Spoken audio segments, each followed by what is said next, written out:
Hey guys, what's going on? It's the Dog, and welcome back to some more Metroid Prime. This is very likely going to be the last episode of the series. Last time, after a very long episode in which we gathered a whole bunch of random things, power-ups and stuff, and ran into some recording issues, we returned all 12 Chozo artifacts to the Artifact Temple here above the impact crater in the Talon Overworld, and were interrupted by Meta Ridley as we tried to go through the portal thing that had opened. And now that we've beaten our old rival once again, we're going to go to the impact crater.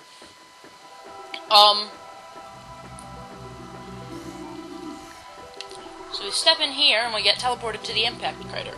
One thing that I want to mention is about the logbook scans. It turns out that there are in fact ice streak bats in the game, or were rather. Ooh, creepy. Here we are in the impact crater. There's a bunch of random rocks and stuff coming through. There's this portal we can take back, and there's a save station. How nice. Turns out there were ice shriek bats in the game. They appeared in one of the ice ruins areas. I knew there were shriek bats there, but I wasn't sure if they were a different type. If they were a different type from the regular ones. They are. They're a separate scan, even though they behave exactly the same. But they disappear, so there was like only one opportunity to scan them, and I missed it. So I'm going to be missing one scan, but I still have enough. I have all the items, so I still have enough to get 100% and get the bonus cutscene. This is actually the closest I've ever come to getting 100%. It says I have 100% on the title screen right now. This is a Lumigek, a phazon-charged reptile. It's basically a little gecko, but they basically behave just like the swarms of parasites or talon crabs. Wow, that was terrible, terrible jumping. They're not particularly dangerous. They just hurt you a little bit because of their being charged with phazon. Even though we have the phazon suit, for some reason that small creature full of phazon hurts us. Also, you might notice there's this, reddish phazon-like substance here. Highly radioactive, more potent than phazon. So even though we have the phazon suit that allows us to be completely unscathed and lose phazon, we'll still get hurt if we land in this stuff. Oh boy. This is sort of the large main room of the impact crater, phazon core. The impact crater is an extremely small area. I think there's a total of, 5 rooms? This is a new type of Metroid. A fission Metroid. It has the ability to split into 2 forms. And each one is only vulnerable to one type of weapon. So basically, these basic original ones can be hurt by any weapon, but once we damage them a little bit, they'll split into 2 and be vulnerable to only one weapon type. And they're color-coded. But power bombs are going to be your best friend in this room. This is the only room in the game where you encounter fission Metroids, but it's a big room and there are a lot of fission Metroids. But because you can multi-kill Metroids using the power bombs once one latches onto you, if they're close by, that is the best thing to use here. I think these guys also have more health than regular Metroids because this plasma beam one didn't die from one charged plasma beam shot like a regular Metroid would. They are still vulnerable. Actually, never mind. They're really not vulnerable to the side effects of the different beams. That ice one didn't get frozen, the wave beam one didn't get stunned, and the plasma beam ones weren't catching on fire. So they're basically all the same, except that you have to kill them with different weapons. But the side effects don't make a difference. I heard one, but I don't see one out. Okay,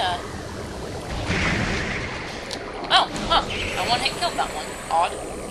And I almost jumped off that platform. So we can, one-shot the power beam ones with super missiles. That's kind of nice, because like the Space Pirate Troopers and Chozo Ghosts and all the other enemies that are only vulnerable to one type of weapon, they're vulnerable to the charge combo of their specific beam, even if they're not vulnerable to regular missiles, which I don't believe they are. The sort of basic generic one that they first come in might be, but the specific ones aren't. Yeah, that one can be hurt by missiles, but when it splits, I kind of doubt these two are vulnerable. Nope. Ow! Crap. I was hoping I could avoid them. I didn't realize how far back I had come into this tunnel. I didn't think I was enclosed as I was. Anyway, we're gonna go through here. This is something rather handy. This is a missile station.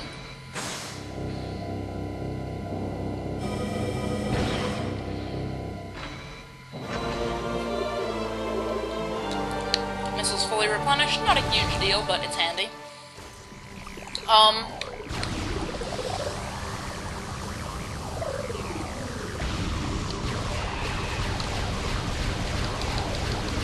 Why won't you catch on fire? And power and ice. Okay. Ah! Too bad missile stations don't replenish your power bombs, because those really are your best friend here.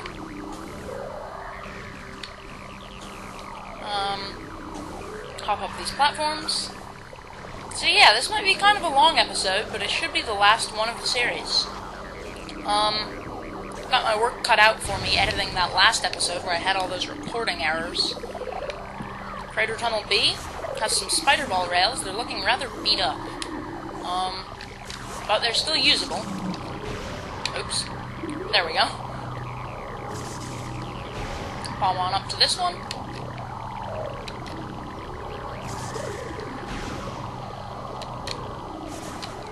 And come over here, and if you drop in the phazon, there's these spider ball tracks on the ends here. Behind this door is the final boss of the game. But I like to be OCD about scanning after getting saves and rooms in our map and all that, so I'm going to go and save, but I'll cut that out. So, see you guys in a bit. Back here. Hey guys. I'm back. I've managed to make it back here with full missiles and next to full health after saving by, simply avoiding conflicts, just sort of running through and trying not to fight the Metroids?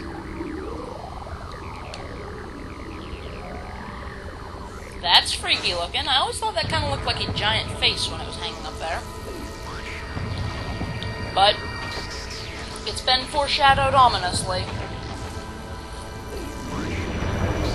You probably guessed, from the fact that it was in the title of the game and we read scans about it, that we were gonna have to fight it. This is Metroid Prime. And man, is he imposing. Okay, he looks sort of like a giant spider, but he's also got a crap load of weapons and a creepy humanoid-looking face. At least those little eyes in there. Always thought he had kind of a humanoid-looking face. See, look at that picture on the right in the scan. He totally has a humanoid face in there. That's creepy. Metroid Prime. Highly evolved, phazon-producing life form. The aberration known as Metroid Prime is the source of phazon, making it immensely powerful. A genetic flaw makes it susceptible to certain weapons for brief periods. Only its head is truly vulnerable. Other attacks are a nuisance. Offensively, Metroid Prime has a number of natural and mechanical weapons at its disposal. These include ultra-frigid breath, multi-missiles, snare beams, and particle wave projectors. Its massive strength and barbed carapace make it lethal in melee combat. Recommended maximum firepower when engaging this enemy. So Metroid Prime has a wide variety of attacks. There we saw its multi-missiles, which can be rather hard to avoid sometimes. And you see, like the Fission Metroids and Space Pirate Troopers, so many enemies before it, it's only vulnerable to one weapon at a time, and it's color-coded, so right now it's purple, so it's vulnerable to the wave beam. And right now, it'll be vulnerable to a given weapon for a pretty long period. Later, it'll start shifting its shields more rapidly. But see, after we do enough damage to it... Oh, right. He's gonna jump to the other side. Oh wait, no, he's just gonna get closer to us. Sorry, I forgot exactly how this progresses. There's his particle beam. And he's changed his weakness. He's now weak to power beam, which doesn't do too much damage normally, but we can hit him with super missiles, which is pretty nice. I'm pretty sure he's immune to regular missiles.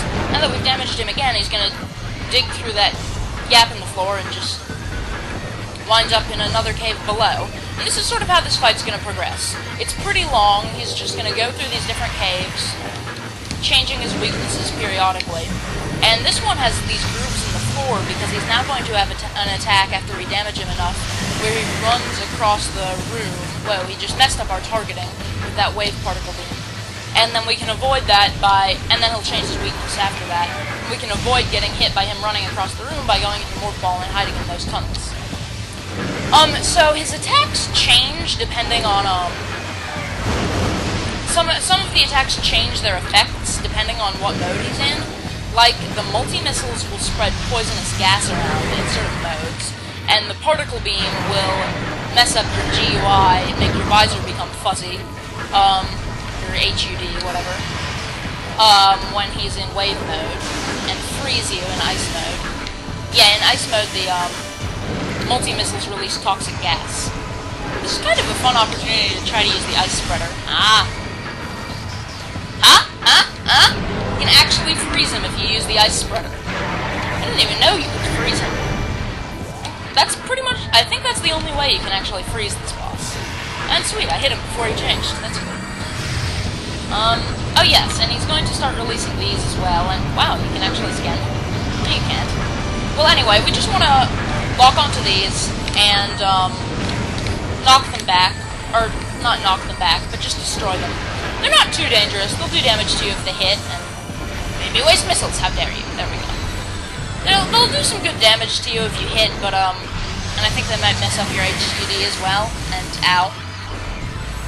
But, they move slowly, so you've got a lot of time to knock them back, or destroy them. I keep thinking we're reflecting them for some reason, we're not, we're just destroying them. So I want to say knocking them back. Whatever. Okay guys, I've run into a bit of a problem here. All the commentary you were just hearing was live commentary, but this is actually post-commentary, because I had another audio error, where Audacity just cut me off in the middle of the video, no idea why, maybe I accidentally hit something, but it really seems like a glitch, and I'm kind of concerned about what it's going to do to my future ability to make Let's Plays.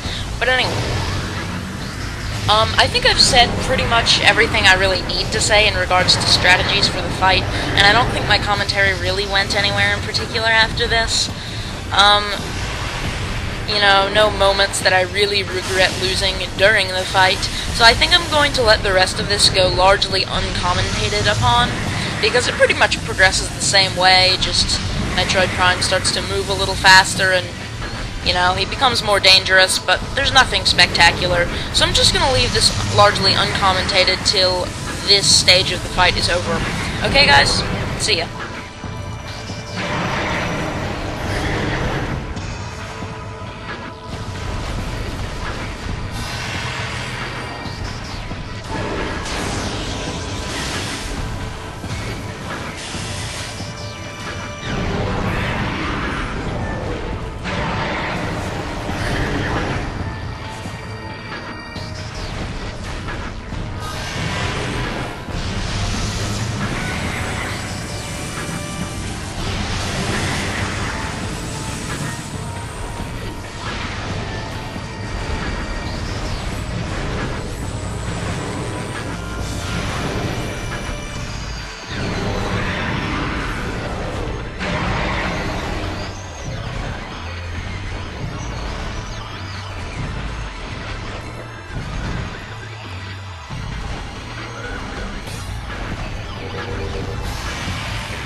Okay guys, you didn't really think this fight was over, did you?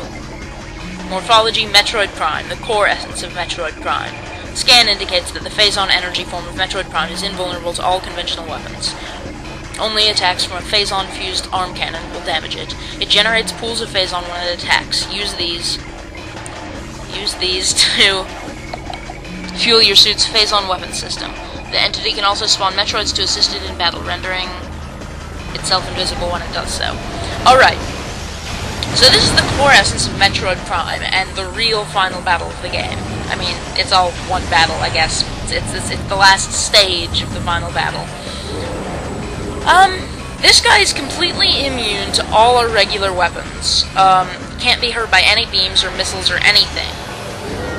He's only vulnerable to the phazon beam that we got off the Elite Pirate.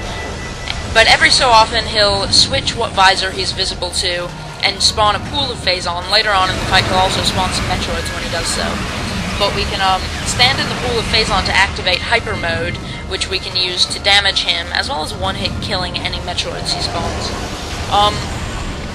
The main thing I don't like about this guy, really, is the lack of variety in attacks that he has.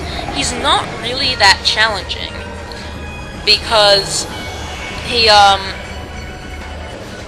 well, his only attacks, you get hurt if you touch him, so I guess you could consider the little headbutt type thing he does an attack, but other than that, he's just got that,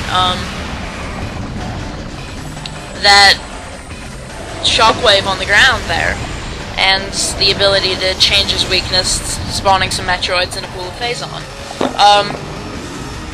I gotta say, the hyper mode, hurting him with hyper mode looks really cool, and we'll finally get to see that with the combat visor on at the end of the fight. Sometimes he will actually change what visor he can be seen with, without spawning a pool of phazon or any Metroids. He's gonna do that soon, which is why we can't, which is why we won't see hyper mode with the combat visor yet. But, it's a satisfying final battle, but it's not really that hard. I just find myself being disappointed by how little he can really do to us, and how little we can do to him while we're waiting for him to spawn some phazon, you know? It's just kind of a big waiting game.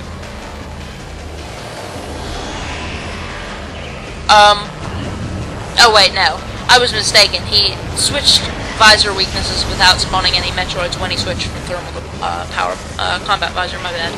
But anyway, I'm gonna let the rest of this fight speak for itself. It's not super long. And I'll start talking again sometime at the end, during the ending cutscene or the credits. Okay, see you guys.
Alright, that's it guys. It seems as though we've managed to defeat Metroid Prime.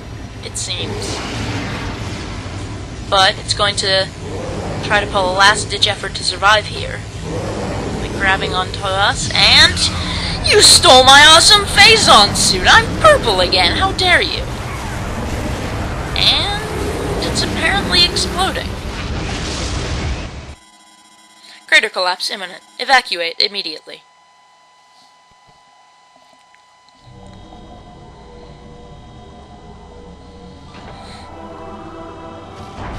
And for some reason, the C4 that they apparently planted in the floor of the artifact temple is going off. Just like there has to be C4 on the bridges of starships in sci-fi movies, there has to be C4 in temples in sci-fi games.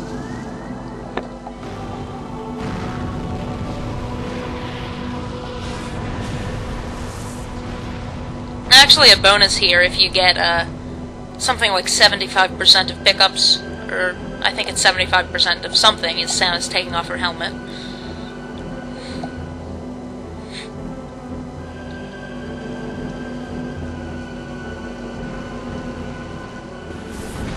And we leave this planet behind.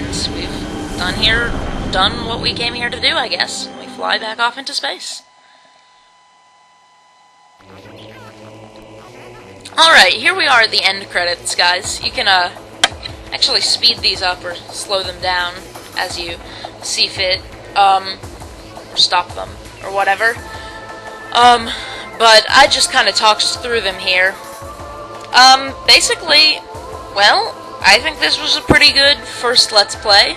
I mean, it's not a amazingly spectacular Let's Play. There's some weird special thanks here. But, you know, it's my first attempt, and I think they'll probably get better as time goes on.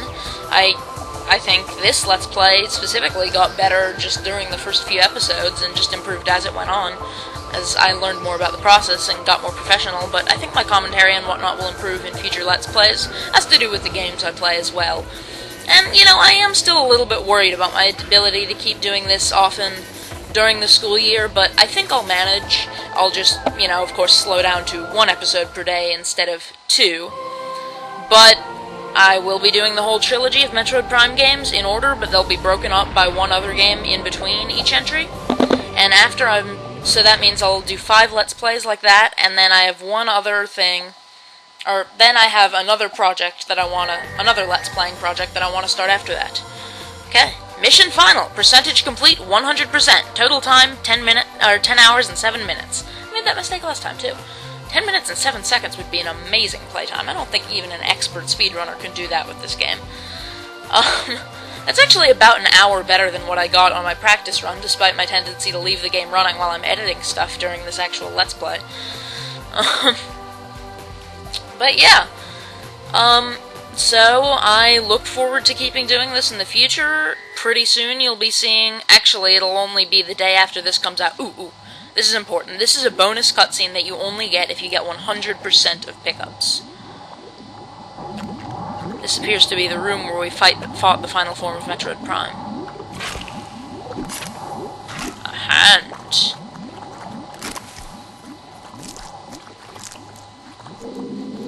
Damn it, I made some funny comment about that when I originally did this, and I forgot what it was. Saving progress, except if we load the file again, we'll actually be back in the impact crater before beating the final boss. But anyway, here we're going back to the title screen, which I never actually showed, and it has some awesome music on it. But there are actually some bonus features you can get in this game, because this game and Metroid Fusion for the GBA actually released on the same day, and they put in some connection bonus features for if you have a link cable to link your GameCube to your GBA. If you, let's see. Scroll down there. I still think this is an awesome menu. So if you have beaten this game, I believe, you can activate the fusion suit in Metroid Prime. You know, you can use the fusion suit in 3D instead of the regular suits, and it will change color scheme with the suit upgrades you get, just like the regular suit, but it's different colors. And then also you can play the original Metroid on the NES if you connect after having beaten Metroid Fusion. So I'm showing this feature off here, but I'm not actually going to spend time playing it. I ran into a couple little control issues here where I was wondering if it may have saved some old files, and so I was trying to hit continue. But anyway, I just started a new game. So yeah, you can play through this entire game here if you want. I used to think the GameCube controls were kind of awkward, but I guess they worked. But anyway, I'm just going to commit suicide against this zoomer here. See? Enemy from the original Metroid. It's kind of an odd death animation. One from Metroid Fusion was better. But yeah, so those are the Metroid Fusion connection bonuses. Now here I go into the file just to show off what the Fusion suit looks like. Impact crater.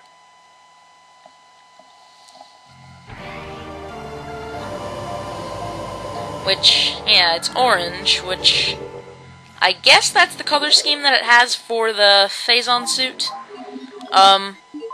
That is normally black in this game. But, yeah, so just showing off that little bonus there. This is about over. Don't really have anything else in particular I want to say here. I was just talking more. I guess I'll have to... gotta finish my practice run of my next game, and, maybe I'll drop a hint at some point over Twitter or something. Yes, I do have a Twitter. My username is Nufferdog. Maybe I'll link to it on my YouTube page. I will probably use it to hint at my next LP whenever one is over. Yeah, I was just sort of talking through here. I think this was a good first LP. It was a good run. I had fun doing this. So thanks to all of you guys who are watching, all handful of you. Thanks for watching. Thanks for subscribing if you do that, liking, favoriting, whatever it is you do. I really want to get my name out there a little more. So, I'll see you guys in my next LP.